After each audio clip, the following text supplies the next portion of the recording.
Dili parehas na ako. Ang mata sa iyo sa buntag para trabaho.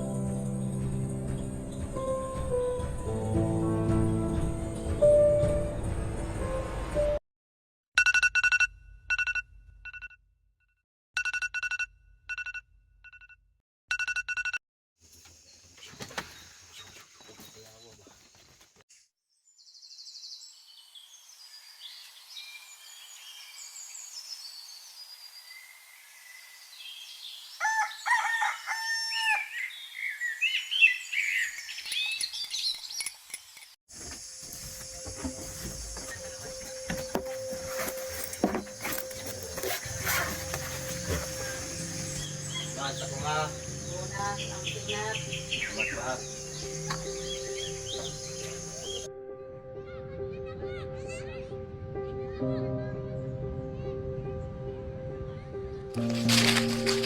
Unsa ka lisod para sa imo ang pagtrabaho sa ingana nga edad?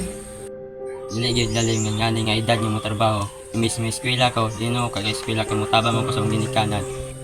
Mingawan na gani ko kung gidula nya di mo kadula ka mutabag mo ko sa ginikanan. Naka-experience na baka nga masamaran imong party sa lawas, particular na sa imong kamot? Oo, tungod sa kakapoy masamad lang ko. Masay mukat og gabi na ba yung mga sambuban ng kampinin. Kanusa ka nag-start og trabaho? Unsa mo na-feel as child laborer? Sukad nung nabiyans ko na trabaho, pasuwi ko sa bambata, ang mata sila sa iyo sa buntag para mag-eskwela. Dili parehas na ako, ang mata sa iyo sa buntag para magtrabaho.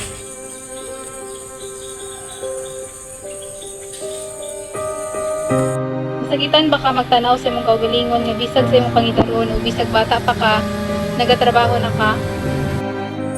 Pag makita ko sa ubang bata ang eskwela, makaingon ko nga unta ako pod.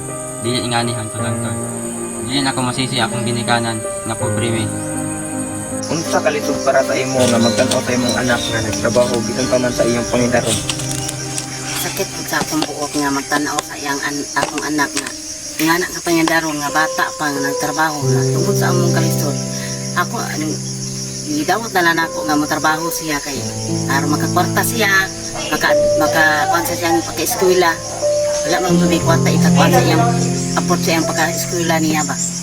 Salamat po sa duli sa CLPAP nga tagaan kong financial support nga nakadegosyo ko gamay ug akong anak ng eskwela na po. Balik. Tungod sa tabang sa duli, nakatungkod umin gamay negosyo, nakalbal